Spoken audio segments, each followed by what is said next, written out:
Modal Mais, o banco digital dos investidores.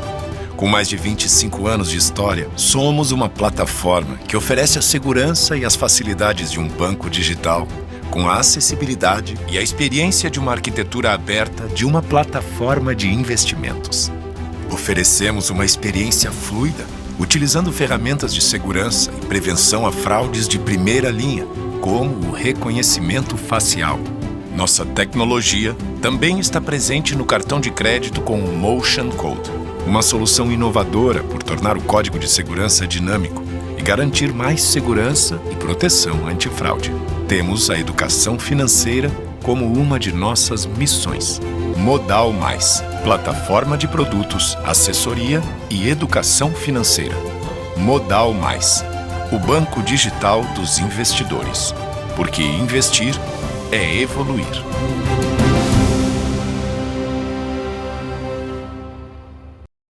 Se você não reutiliza, recuse. Se você não recusa, recicle. Se você não recicla, reuse. Se você não reusa, reduza. Se você não recusa, não reusa, não reduz e não recicla, repense. Menos lixo, mais saúde. Menos lixo, mais futuro. Menos é mais. Uma campanha da Globo, uma atitude de todos.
Muito obrigado por vocês estarem aqui.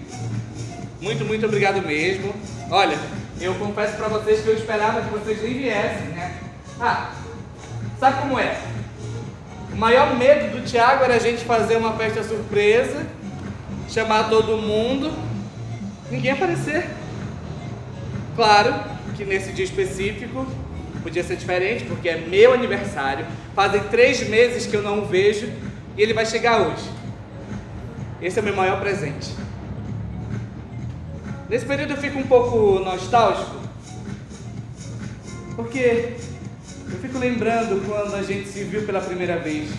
E se engana quem pensa que foi tudo muito rápido, porque nessa modernidade, hoje num clique eu posso ter alguém na minha cama, eu sou mais a moda antiga, sabe? Mas na verdade eu sempre uso essa desculpa para esconder um pouco da minha insegurança.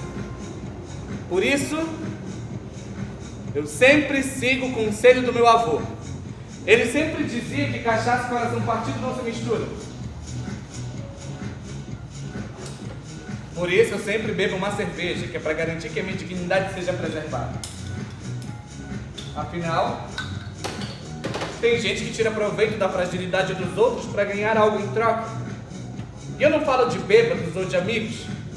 Eu falo daquelas pessoas que se aproximam da gente no momento mais sensível da nossa intimidade.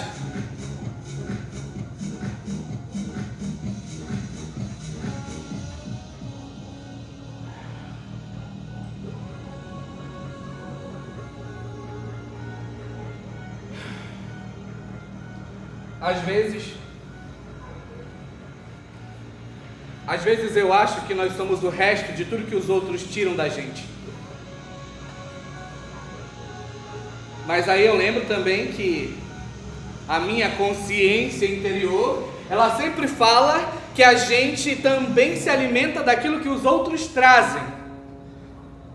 No fundo, eu acho tudo mesmo uma grande sacanagem, porque é como se a gente tivesse que seduzir o parceiro, primeiro pelo que faz ele enxergar e depois o sentir. O problema é que eu sinto demais às vezes. Talvez seja só por isso que o Thiago me entende. Mas mal começou a festa, já estou falando disso. DJ, por favor, para o som. O meu aniversário sempre faz eu lembrar do meu padrinho. Uma vez, a minha mãe ela resolveu fazer uma festa de aniversário. Não que eu gostasse de festas de aniversário, mas ela achava que eu precisava de uns brinquedos novos, de umas roupas. E aí ela decidiu fazer uma festa. Ela chamou todo mundo. Minha família, meus amigos, meus vizinhos. Mas meu padrinho, ele não apareceu. Eu fiquei muito triste, óbvio. Mas no dia seguinte foi tão especial porque eu fui recebido com um abraço tão apertado, um beijo no rosto. Ele tinha chegado de viagem. Ele tinha trazido dos Estados Unidos um quadro enorme da Disney e vários filmes do Mickey Mouse, que era o meu personagem favorito, sabe? Dentro de um desses presentes tinha um pingente. O pingente do signo de Peixes.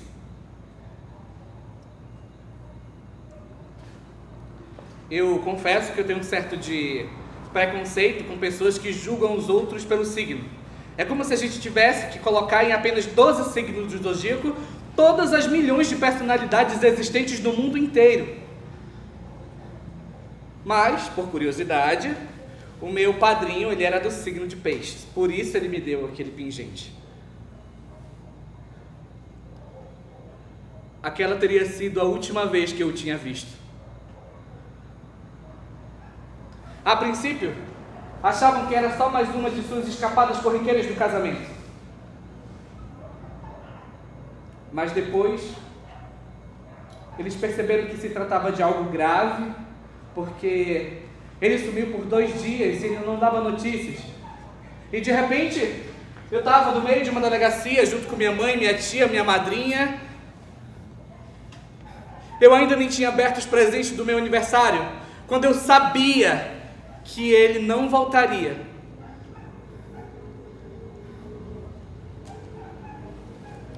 Ele morreu. Ou melhor, eu luto todos os dias para acreditar que ele não foi. Não. Ele não morreu. O seu desaparecimento me trouxe um pouco de ansiedade na época. Desde então, nunca mais comemorei aniversários.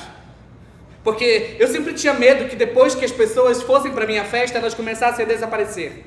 E eu tenho uma mania chata de lembrar de tudo, feito um gravador.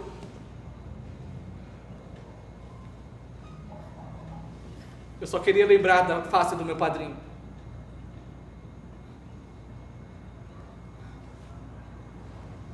Nós éramos o tipo de pai que ele ainda não era e filho que dele eu gostaria de ter sido. Éramos o tipo, a pessoa mais importante daquela casa. Bendito o fruto das mulheres.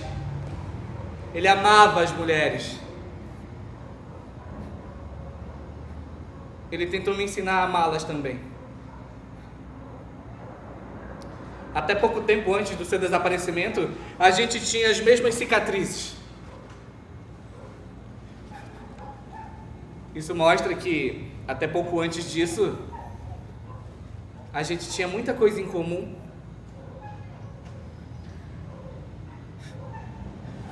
Às vezes eu fico pensando, como seria se ele voltasse aqui depois de tanto tempo.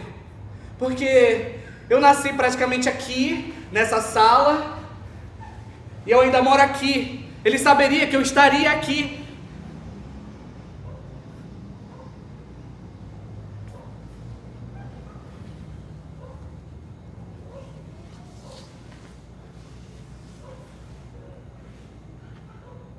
Vocês ouviram esse barulho?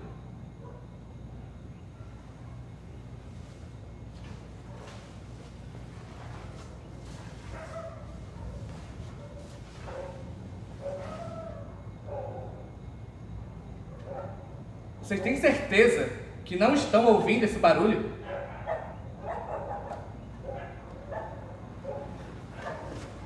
Será que é o meu padrinho que resolveu voltar depois de tanto tempo? Até que não seria nada mal. Eu acho que eu peguei um pouco da mania da minha mãe.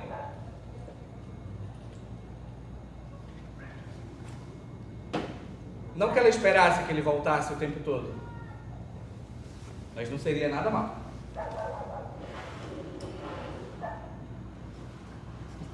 Depois do seu desaparecimento, a minha mãe ela teve que voltar a trabalhar. Então ela trabalhava segunda, terça, quarta, quinta, sexta, sábado e domingo. Todas as quintas-feiras, a minha avó, ela ficava comigo em casa. E como eu disse, eu criei um pouco de trauma desse desaparecimento, e então eu fazia um esforço para lembrar o rosto da minha mãe todos os dias. No começo era um pouco difícil, porque eu ficava sentado na porta de casa esperando ela voltar do trabalho. Eu chorava todas as noites. Uma vez, numa quinta-feira, eu estava sentado na porta de casa, chorando como sempre. E aí a minha avó, ela me perguntou: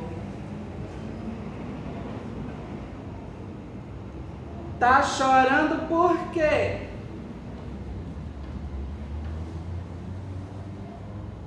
Eu respondi em alto e bom som: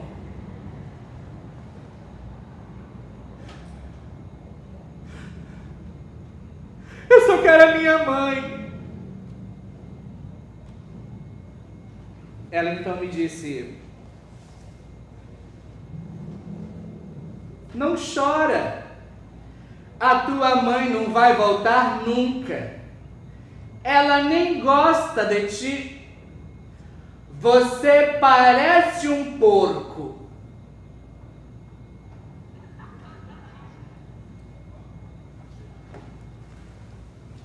Aquele dia era uma quinta-feira.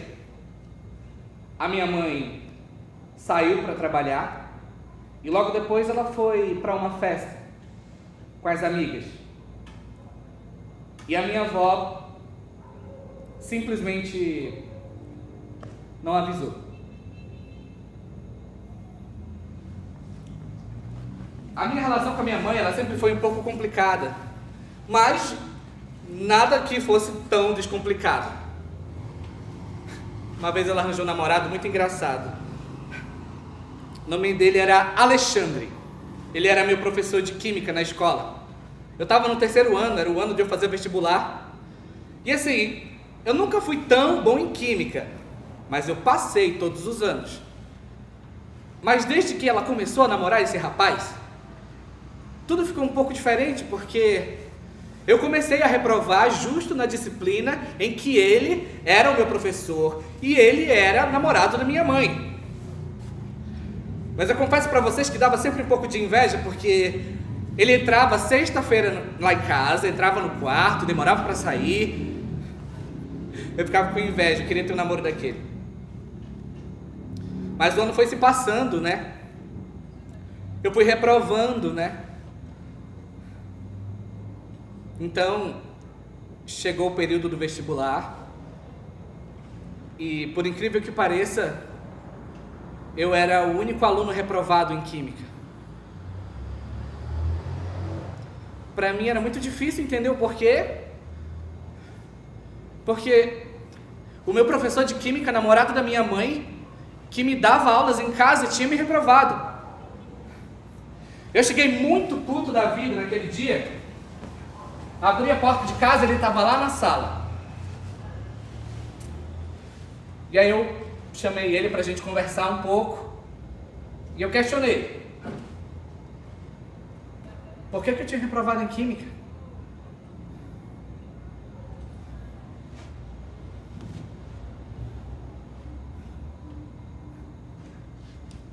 Ele me encostou na parede.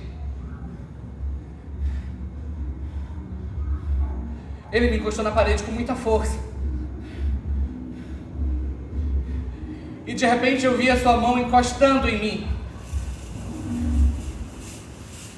Ele me tocava de um jeito muito estranho e com muita força. E eu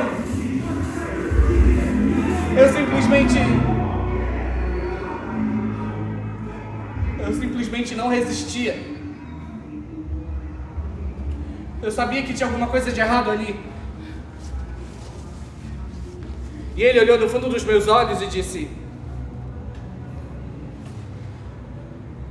você acha mesmo que eu tinha interesse na carrancuda da sua mãe?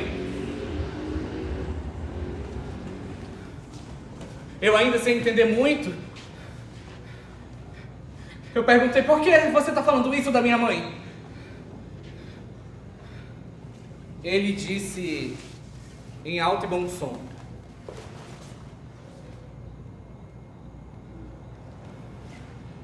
você acha mesmo que eu tinha interesse nela? Eu sempre quis você. Era você que eu queria desde o princípio.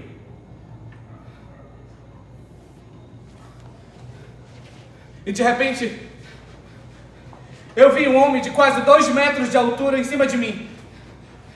Ele começou a me beijar, ele começou a tirar as minhas roupas, e de repente a gente estava nu, na sala de casa.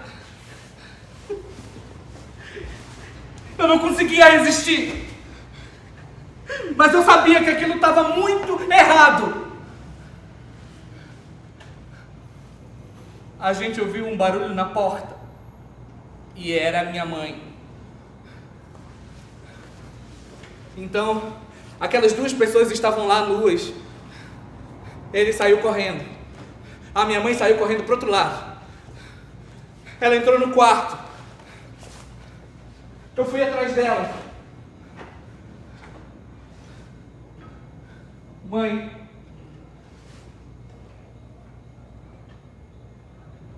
Mãe. Abre essa porta, por favor. Mãe. Eu posso te explicar tudo. Mãe, por favor, não faz nenhuma besteira, mãe. Mãe! Mãe, abre essa porta. Por favor. Mãe! Por favor, não vai fazer nenhuma besteira, os cachorros já estão latindo. Mãe, por favor.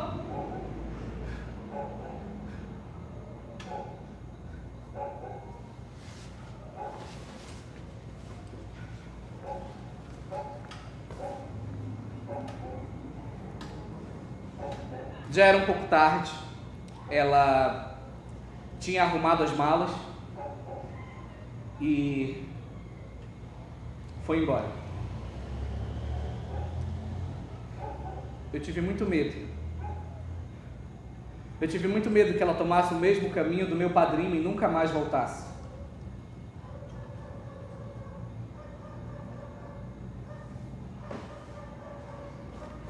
Tiago, ele sempre fala que foi ele quem fez eu voltar a falar com a minha mãe.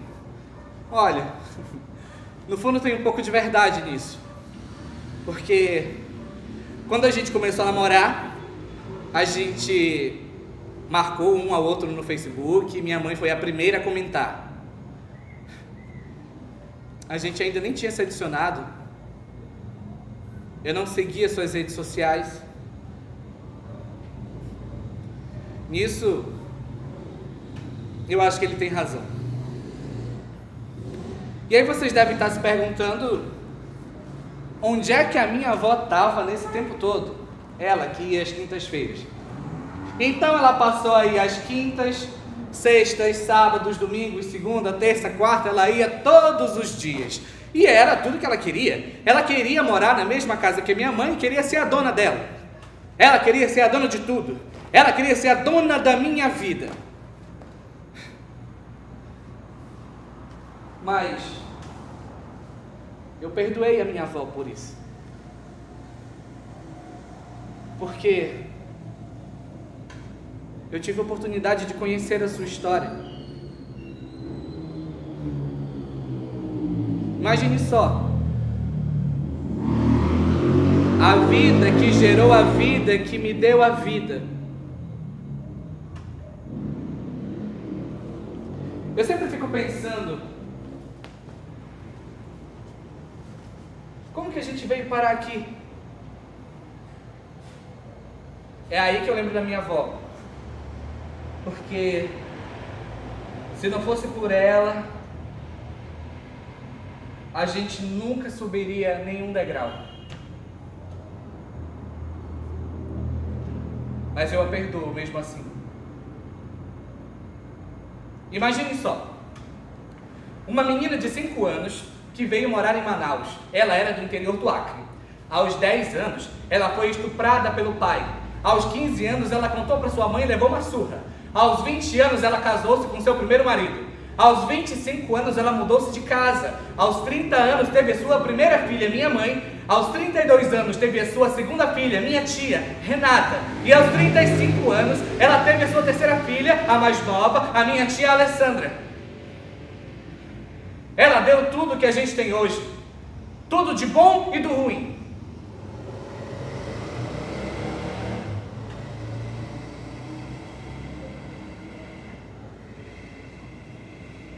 E a gente, de certa forma, só subiu por causa dela.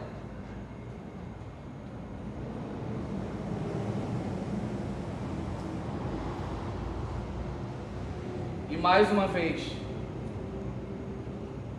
eu a perdoei por isso. A minha avó, ela sempre contava uma história da sua adolescência.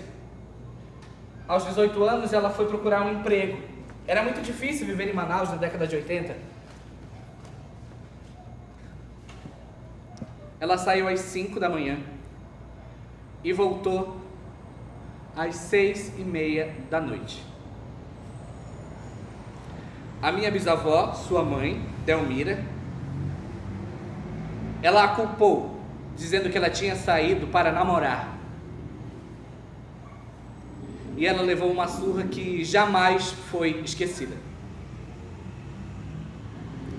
A minha avó chegou em casa. A Delmira tirou as suas roupas e jogou-a no banheiro. Jogou álcool em suas costas. Pegou o cinturão e deu nela com a fivela.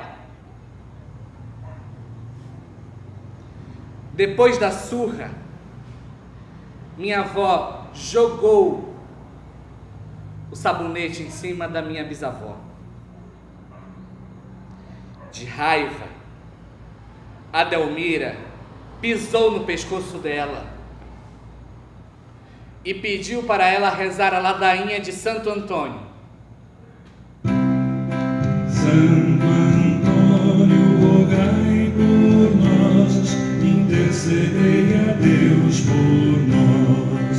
Santo Antônio, rogai por nós, intercedei a Deus por nós. Pregador do Evangelho, intercedei pelo povo abandonado, intercedei para sermos mensageiros, intercedei da justiça e da esperança, intercedei. Santo Antônio, rogai por nós, intercedei a Deus por nós. Santo Antônio, rogai por nós,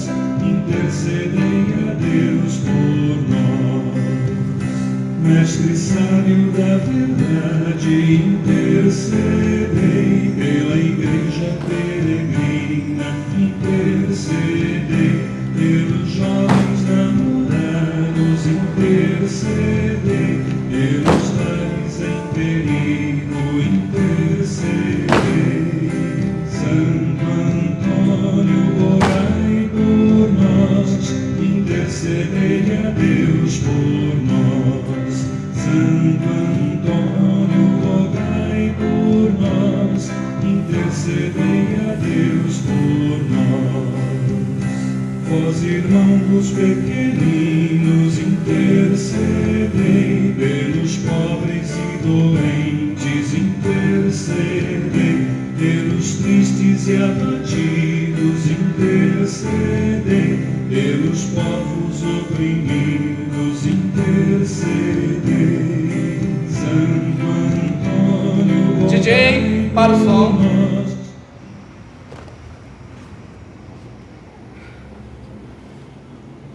É um pouco difícil falar essas coisas, né? A relação dela com a minha mãe nunca foi muito fácil. E quem a conhece sabe que ela tem um problema na garganta. Sequela dessa agressão que ela sofreu aos 18 anos de idade, ao tentar procurar emprego.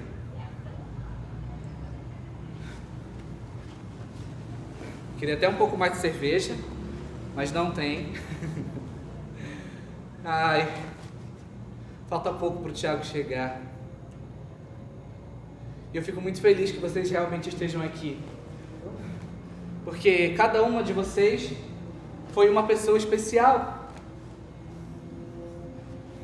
Eu tenho você comigo, eu tenho você comigo, eu tenho algumas pessoas que passaram por aqui e elas sempre chegam no começo, nunca ficam para o fim da festa. Tem aquelas pessoas que chegam no final da festa e não sabem como foi o começo. E cada começo é um recomeço, porque a gente sempre parte de algum lugar. Por exemplo, se eu fosse listar uma pessoa que está aqui, eu citaria o Jorge Ribeiro.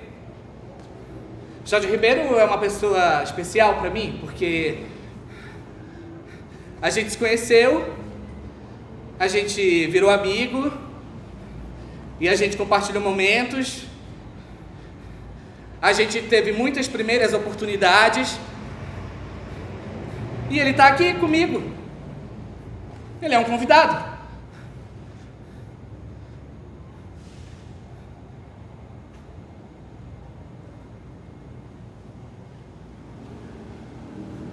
Vocês ouviram esse barulho?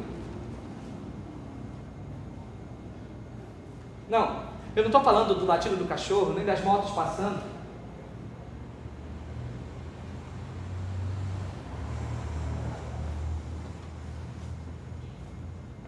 Nicolas, eu já pedi para baixar o som.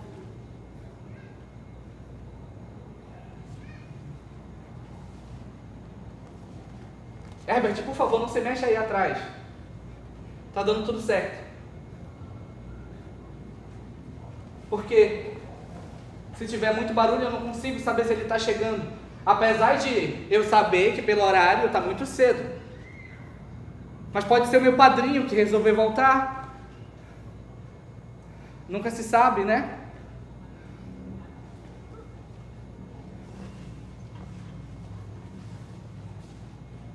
Como eu falei no começo da festa, fazem 3 meses que eu e o Thiago a gente não se vê. Ele foi fazer um trabalho lá em São Paulo. Tá voltando hoje, no dia do meu aniversário. Eu não gosto de comemorar, mas eu tô aqui fazendo isso por ele, porque é como se eu estivesse recebendo aqui um presente.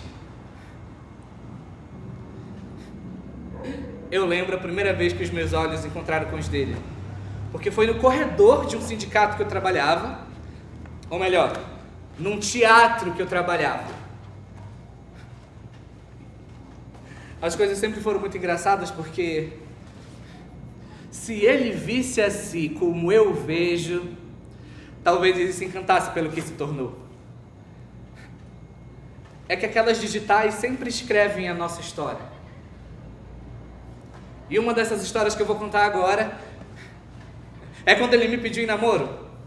Eu acho que foi uma das cenas mais hilárias da minha vida, porque de repente eu estava vindo da faculdade e tinha um homem com um ukulele nas mãos. Eu não sabia muito bem o que significava aquilo, porque eu achava que ele nem sabia tocar. Ele me dedicou uma música. É essa que eu vou cantar pra vocês agora. E, bom, eu não sou cantor, eu tô um pouco nervoso. Vocês podem perceber que eu tô balançando um pouco, mas é porque assim, eu queria mesmo estar cantando isso na frente dele, olhando nos seus olhos. Mas, como vocês são meus convidados, eu vou dar uma palhinha aqui pra vocês verem se tá bom. E quem sabe ele pode gostar, né? Vamos lá.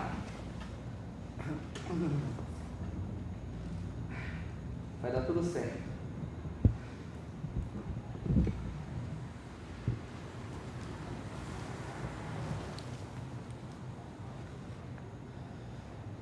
Dias difíceis virão pra te mostrar de fato quais são as coisas que valem ou não a pena.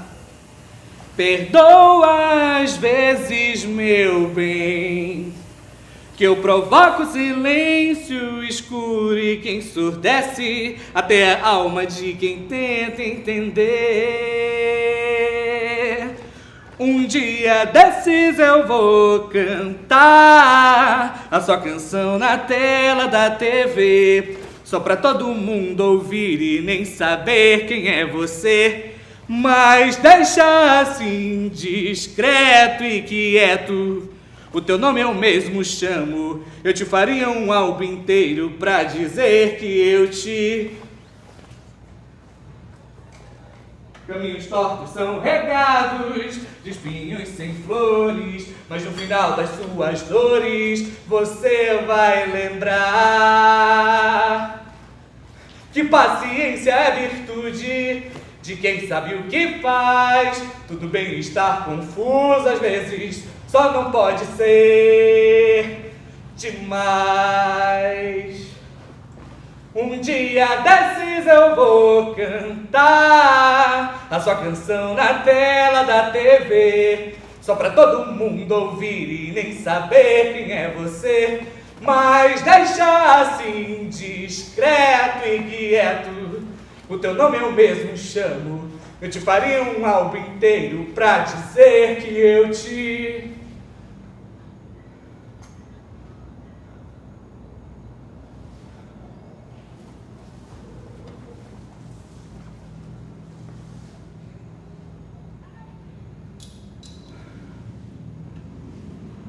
Como havia dito, Tiago, ele viajou para São Paulo a trabalho. Era 17 de fevereiro, a data que ele voltaria. Nesses 3 meses, nós trocamos mensagens todos os dias, exceto no dia 17 de fevereiro. Depois de um dia de trabalho, eu cheguei em casa, a minha sogra me ligando desesperadamente, pediu para eu assistir o Jornal Nacional. E lá estava a notícia de que um avião vindo de São Paulo para Manaus tinha caído nas dependências de Primavera do Leste, uma cidade no interior do Mato Grosso. Era o seu voo. No dia seguinte, nós fomos para o Mato Grosso. Nós fomos fazer o reconhecimento do corpo.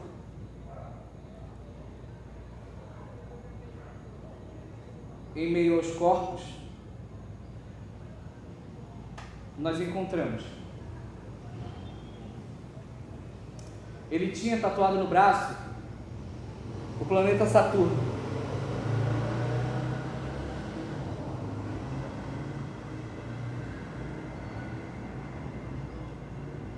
Ele não vai voltar.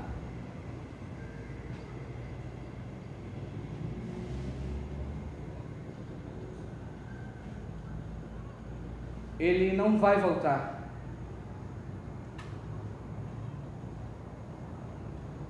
Ele não vai ver a surpresa que eu preparei para ele. Ele não vai ver que eu aprendi a cantar a música que ele me pediu em namoro.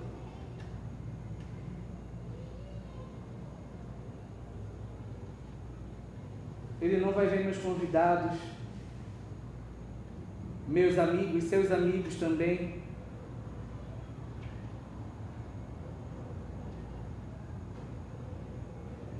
Ele não vai ver o Jorge.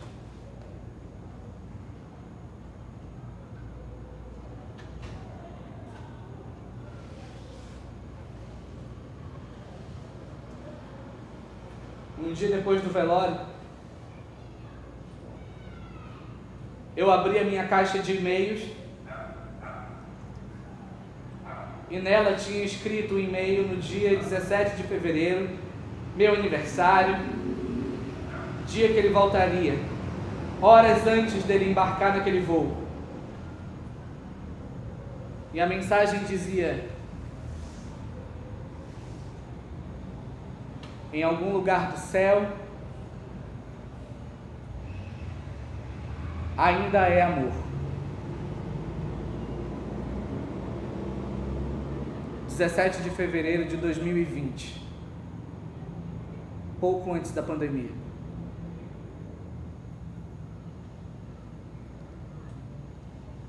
Sim.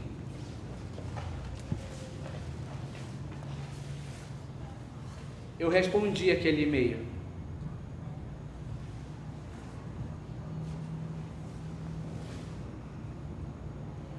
No e-mail eu dizia: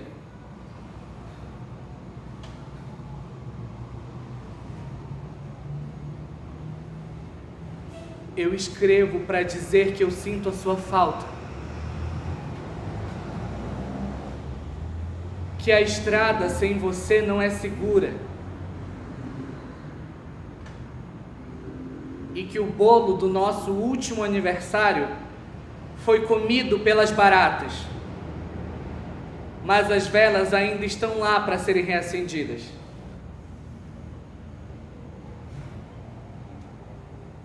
Dizer que o quarto continua azul e que o teu presente está guardado na cabeceira da cama onde fizemos amor pela última vez.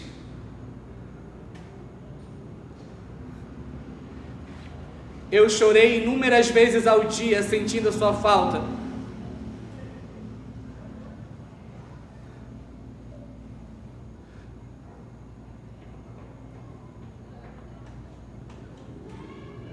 Mas ele não vai voltar.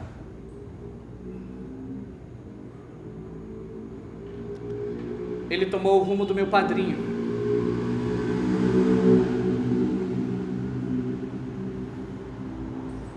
E eu luto todos os dias